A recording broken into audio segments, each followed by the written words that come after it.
Radio Claret América presenta Sediento de ti, la palabra, fuente de vida, con el sacerdote misionero claretiano Tony Díaz.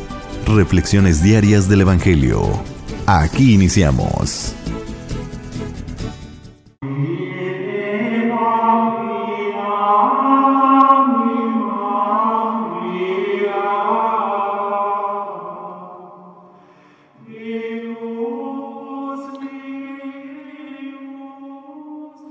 Bienvenidos hermanos a nuestras reflexiones bíblicas de las lecturas del día.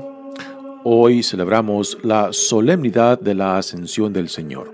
La solemnidad de la Ascensión del Señor. La primera lectura viene de los Hechos de los Apóstoles, capítulo 1, versículos 1 al 11.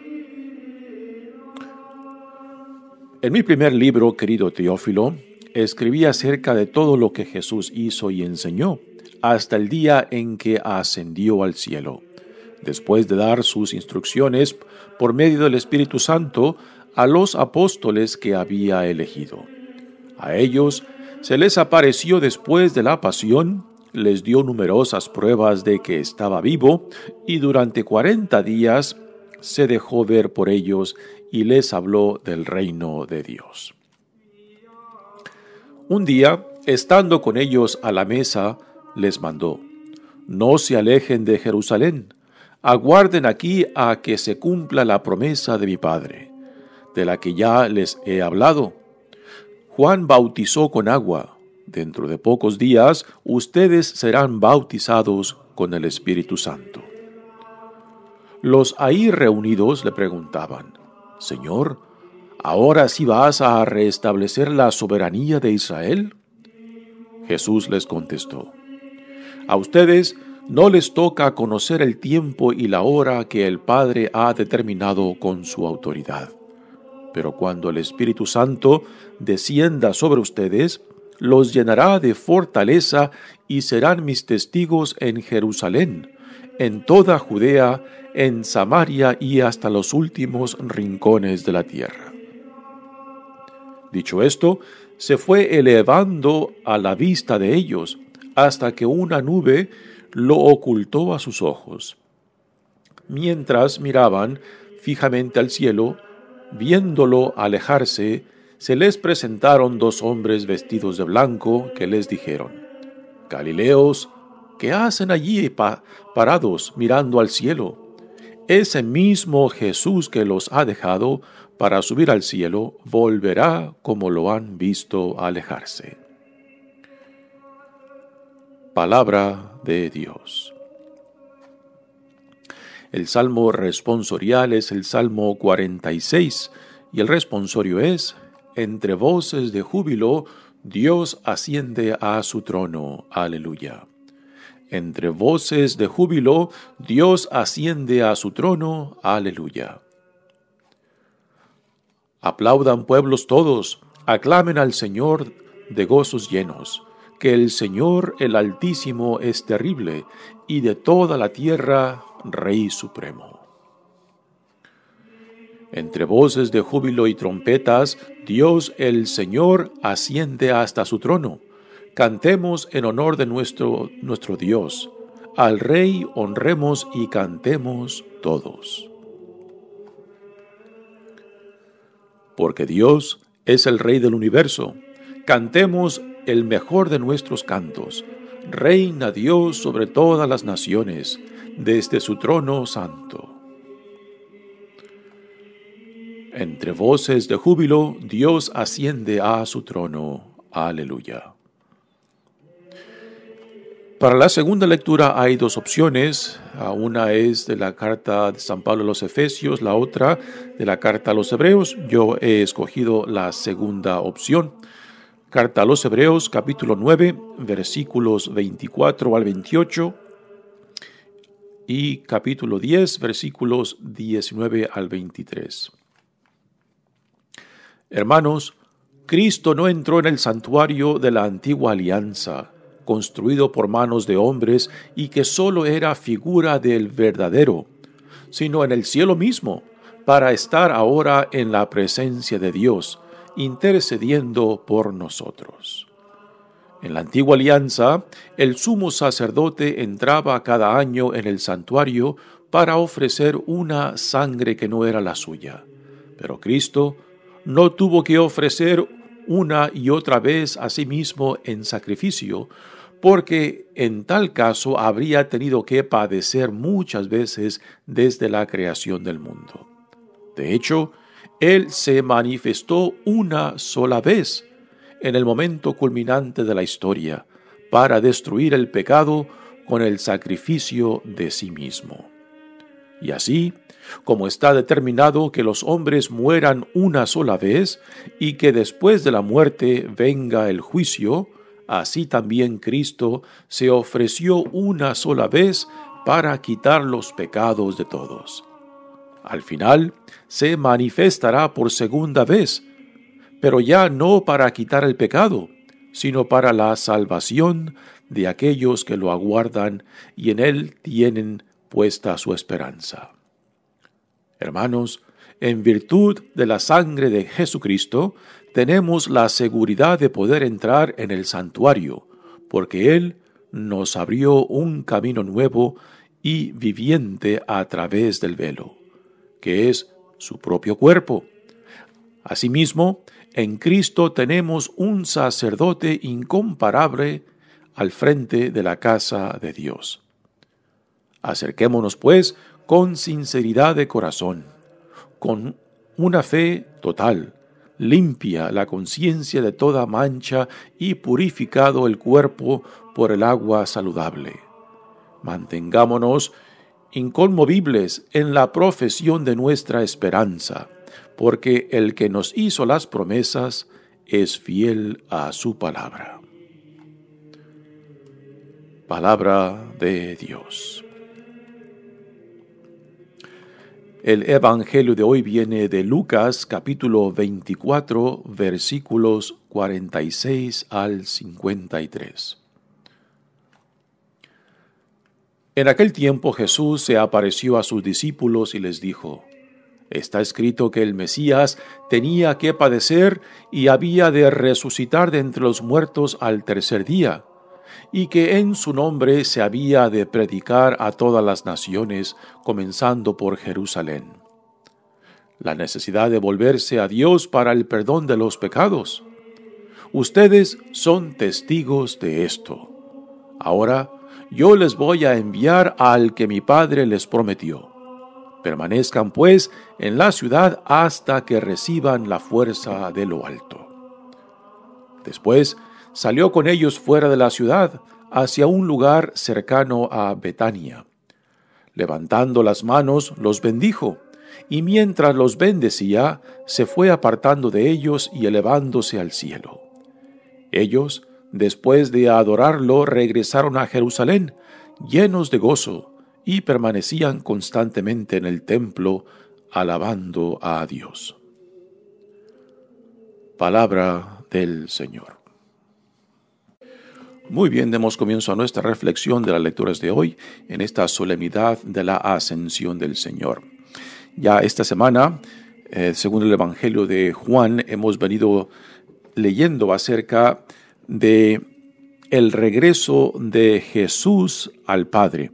En el Evangelio de Juan, Cristo está preparando a sus discípulos para su próxima salida, que hace referencia a su pasión, muerte, resurrección y ascensión al Padre. Y Jesús les dice que tiene que irse, porque si no se va, si no regresa al Padre, entonces no vendrá el Espíritu Santo, que es fuente de vida tanto del Hijo como del Padre. Y también, si Jesús no se va, entonces los discípulos quedarán en cierta manera apegados a la fisicalidad de Jesús, pero Jesús quiere que ellos ahora conozcan al Padre no solamente por medio de su voz, de su presencia, sino por el Espíritu Santo, que sea esa misma energía, esa misma fuente del Espíritu que vivificaba a Jesús mismo, que también sea la fuente de vida en sus discípulos. Y para eso Él se tiene que ir para que entonces empiecen a confiar en esa misma fuente de vida que es el Espíritu Santo. Y también para que empiecen a confiar en sí mismos. Porque cuando tenemos un apego a personas, un apego a la fisicalidad y presencia de alguien más, pues entonces nuestra seguridad está puesta en ellos.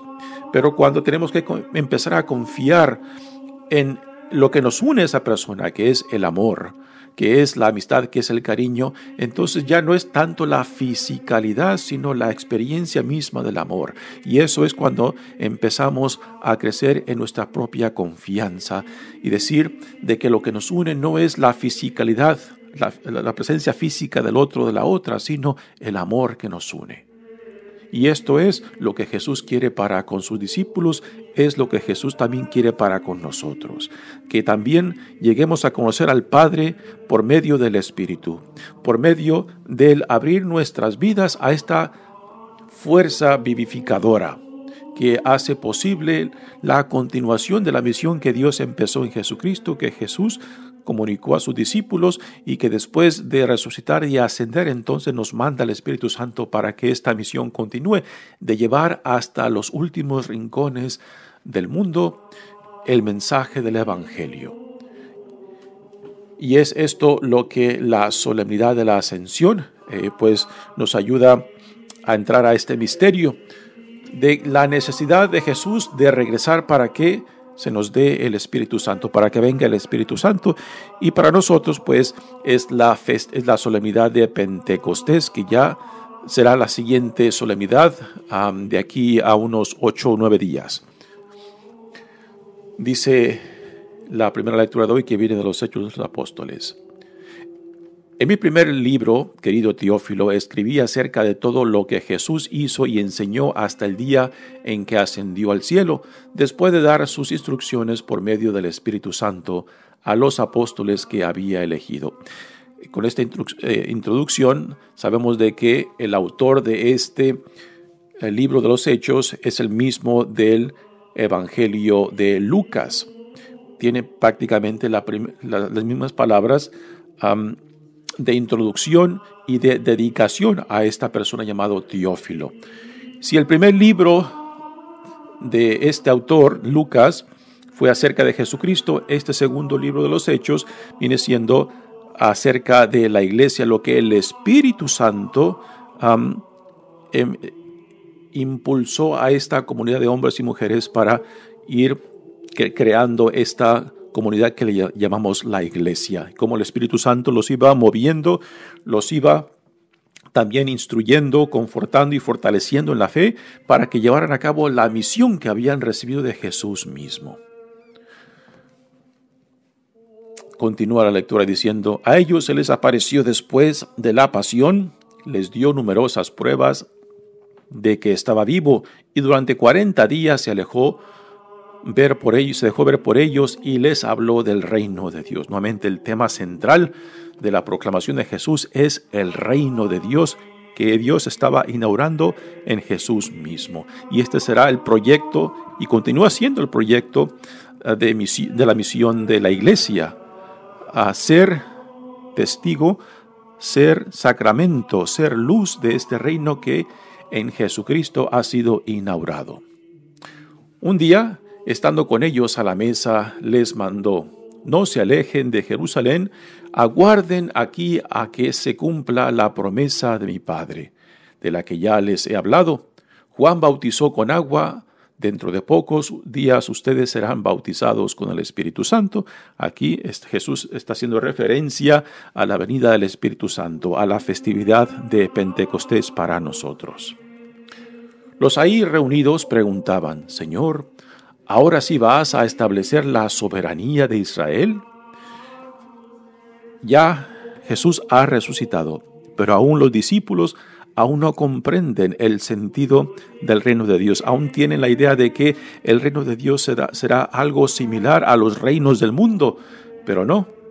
El reino de Dios que Jesús inaugura es un reino que no tiene nada que ver con el poder, con el privilegio de los reinos de este mundo. Y los discípulos aún todavía no comprenden esto. Y aún hoy en día, aún no seguimos comprendiendo. A veces queremos una realidad del reino muy similar a cómo el mundo se organiza, a las prioridades del mundo y también a lo que para el mundo es importante. Pero las prioridades del reino de Dios son muy diferentes. Los principios fundamentales del reino de Dios son el amor, la compasión, la misericordia, la justicia de Dios. Y la pregunta para nosotros es esta. En nuestra comunidad, en nuestra iglesia, ¿son estos los principios fundamentales? En nuestras familias, ¿son estos los principios fundamentales? En mi vida personal, ¿son estos mis principios fundamentales del reino al cual soy llamado a ser parte de él? Los ahí reunidos, dice la lectura, le preguntaban, Señor, ¿ahora sí vas a restablecer la soberanía de Israel? Jesús les contestó, a ustedes no les toca conocer el tiempo y la hora que el Padre ha determinado con su autoridad, pero cuando el Espíritu Santo descienda sobre ustedes, los llenará de fortaleza y serán mis testigos en Jerusalén. Esta es la misión de la iglesia, ser testigo. Esta es nuestra misión como miembros de la iglesia, ciudadanos del reino de Dios, ser testigos ante el mundo de lo que Dios ha inaugurado en Jesucristo y que por medio de nuestro testimonio entonces invitamos a otros para que sean parte de este gran proyecto de salvación de Dios para el mundo. Y la pregunta fundamental para nosotros, ¿somos esto para otros que aún quizás no conocen a Jesucristo? ¿O somos esto para el mundo? Que cuando nos vean a nosotros, ven algo que sea atractivo para ellos, de que en nuestra forma de vivir, en nuestra forma de ser comunidad, atraiga a otro o los repela. ¿Qué es lo que la gente desde fuera ve en nosotros? Si ve algo atractivo o ven algo que simplemente los repele, los aleja.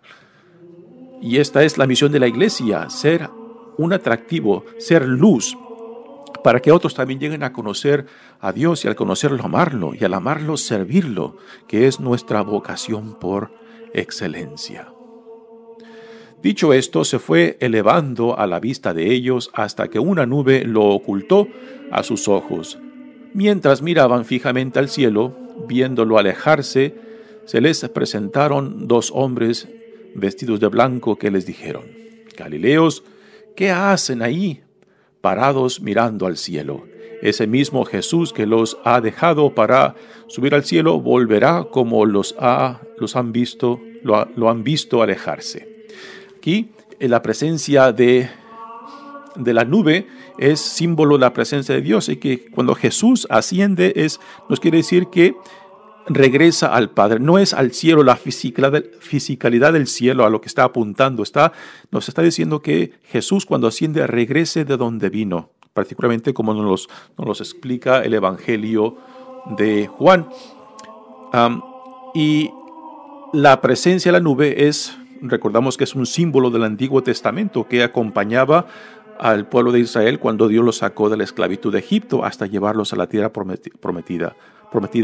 Así que la nube es símbolo de Dios mismo y el hecho de que Jesús asciende y es cubierto por la nube nos está diciendo, ya ha regresado a la presencia de Dios para interceder por nosotros. Regresa de donde vino, ¿no? Y después los discípulos pues se quedan viendo al cielo y los ángeles les dicen, ¿qué están viendo al cielo? Como diciéndole, chap, órale, a trabajar, que les ha dejado una misión. No estén con la boca abierta solamente viendo al cielo, puesto que así como Él se fue, regresará. Y este regreso hace referencia a la segunda venida que aún esperamos de Jesucristo, cuando en toda autoridad, todo poder, Dios Padre se la dará a Jesucristo. Pero mientras tanto, nuestra misión continúa de compartir, de ser testigos, de anunciar para todo el mundo lo que Dios ha hecho en Jesucristo. Y esa es nuestra misión como iglesia. Muy bien, pasemos ahora a la segunda lectura que viene de los hechos de la carta a los Hebreos. Y dice, hermanos, Cristo no entró en el santuario de la antigua alianza construido por mano de hombres y que solo era figura del verdadero, sino en el cielo mismo para estar ahora en la presencia de Dios, intercediendo por nosotros. Aquí nos da esta carta a los Hebreos, esta bella carta a los Hebreos, el significado de la ascensión, que regresa al Padre de donde vino para estar ahí intercediendo por su comunidad, por la iglesia, por los que son partes del reino que Dios ha inaugurado en él. Y para poder entender el significado de la ascensión y del regreso de Jesucristo a la derecha del Padre, el autor de esta carta a los Hebreos nos presenta como forma de entender el significado del sumo sacerdote que entraba al lugar más sagrado dentro del templo de Jerusalén para ofrecer sacrificios, y que lo hacía una vez para la reconciliación del pueblo de Dios con Dios. Y para poder entender el significado que nos da aquí, hay que entender el significado de la función del sumo sacerdote. Sí. En la antigua alianza, el sumo sacerdote entraba cada año en el santuario para ofrecer una sangre que no era la suya. Eran la sangre de los animales que se ofrecían en sacrificio. Pero Cristo no tuvo que ofrecerse una y otra vez a sí mismo en sacrificio, porque en tal caso habría tenido que padecer muchas veces desde la creación del mundo. De hecho, Él se manifestó una sola vez, en el momento culminante de la historia, para destruir el pecado con el sacrificio de sí mismo. Así que Jesús es un tipo, pero no similar, un tipo de sacerdote. Y en nuestro bautismo se nos dice que también nosotros recibimos este don del sacerdocio.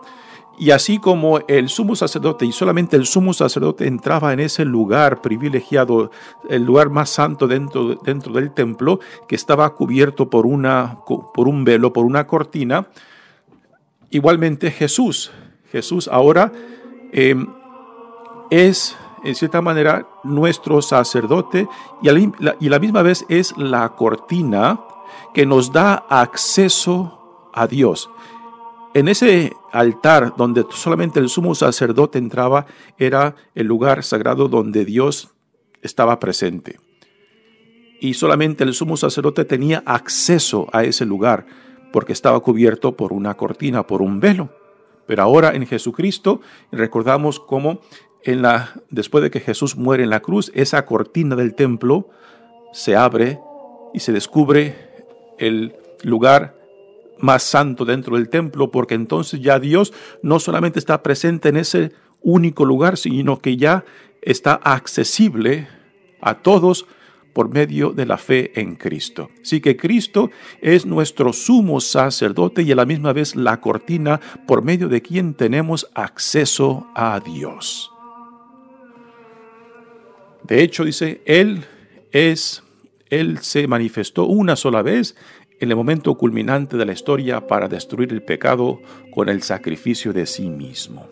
Y así como está determinado que los hombres mueran una sola vez y que después de la muerte venga el juicio, así también Cristo se ofreció una sola vez para quitar los pecados de todos. Aquí tenemos la función de Cristo como sacerdote, que no ofrece otras víctimas, no ofrece la sangre de animales, sino que se ofrece a sí mismo, ¿no? Así que para entender la función de Cristo como sacerdote y víctima, hay que entender la función del sumo sacerdote en el antiguo templo de Jerusalén, como ofrecía la sangre de los animales como reconciliación. Dios en Jesucristo nos reconcilia una vez por todas con su propia ofrenda de sí mismo, con su propia sangre derramada para el perdón de los pecados, puesto que la vida, en la mentalidad judía, la vida está en la sangre, y el derramar su sangre es ofrecerla en sacrificio por nuestra redención, que significa de que Él paga nuestra deuda. Él nos recupera para que regresemos a la libertad de los hijos e hijas de Dios. Dice, hermanos, en virtud de la sangre de Jesucristo tenemos la seguridad de poder entrar en el santuario, o sea, por la sangre derramada por Cristo. Cristo es nuestro sacerdote, nuestro sumo sacerdote, y también la cortina que por medio de quien nos da acceso a Dios Padre, porque Él nos abrió un camino nuevo y viviente a través del velo, que es su propio cuerpo. Asimismo, en Cristo tenemos un sacerdote incomparable al frente de la casa de Dios.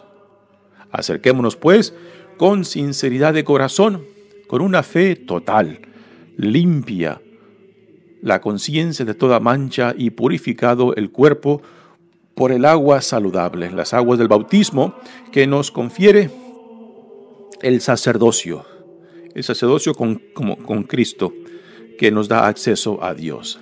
Mantengámonos inconmovibles en la profesión de nuestra esperanza, porque el que nos hizo las promesas es fiel a su palabra. Así que esta bella carta a los Hebreos nos da un significado muy bello de la ascensión y de la función que Jesús tiene como sacerdote y también como la cortina por medio de quien tenemos acceso a Dios Padre. Muy bien, pasemos ahora al Evangelio de hoy, que viene de Lucas, algo muy similar que tenemos en la primera lectura de los Hechos de los Apóstoles, y no nos hemos de sorprender, puesto que es el mismo autor. Dice, en aquel tiempo Jesús se apareció a sus discípulos y les dijo, está escrito que el Mesías tenía que padecer y había que resucitar de entre los muertos al tercer día, y que en su nombre se había de predicar a todas las naciones, comenzando por Jerusalén, la necesidad de volverse a Dios para el perdón de los pecados. Este volverse a Dios encierra este concepto de la metanoia, o sea, de que por la gracia de Dios somos llamados al arrepentimiento, y después del arrepentimiento a reorientar nuestras vidas hacia donde Dios nos llama. Así es el concepto de la metanoia, que a veces se traduce como conversión. Y para poder vivir esta experiencia de conversión, ante todo se tiene que reconocer nuestra necesidad, tanto de sanación como de salvación. Si no se vive esta experiencia en nuestra propia carne, de nuestra necesidad de sanación, de reconciliación, pues entonces ahí no hay necesidad de Dios. Y tristemente mucha gente muy religiosa piensa que ya no tiene necesidad de ser sanada, de ser reconciliada. Esto es un proyecto de vida en el cual cada vez más Dios nos llama para ser más transparentes y así ser mejores testigos de su amor y su presencia por medio de nuestra propia experiencia, de nuestra necesidad de su amor, misericordia, compasión y justicia. Dice, ahora yo les voy a enviar al que mi Padre les prometió. Permanezcan pues en la ciudad hasta que reciban la fuerza de lo alto. Aquí Jesús está haciendo referencia a la venida del Espíritu Santo, y para nosotros pues es la festividad, la solemnidad de Pentecostés. Después salió con ellos fuera de la ciudad hacia un lugar cercano a Betania. Levantando las manos los bendijo, y mientras los bendecía se fue alejando de ellos y elevándose al cielo. Aquí nuevamente esta imagen de elevarse al cielo, en la primera lectura lo expresa como ser cubierto por la nube símbolo de la presencia de Dios. Aquí no menciona la nube, pero el hecho de que se eleva al cielo tiene esa misma referencia. El cielo no es una localidad, el cielo no es allá arriba, el cielo es la relación de nuestras relaciones tanto con Dios y con el prójimo, que en la manera que vivamos en intimidad y confianza con Dios y con el prójimo y con uno mismo, entonces ya estamos participando en la realidad, en las primicias del reino, del cielo entre nosotros, ¿no? Ellos, después de adorarlo, regresaron a Jerusalén, llenos de gozo, y permanecían constantemente en el templo alabando a Dios. Nuevamente, en la primera generación de la iglesia tenemos a los discípulos, a los apóstoles todavía íntimamente identificados con la comunidad judía, puesto que se veían a Jesús como la realización de las promesas de antiguo acerca del Mesías.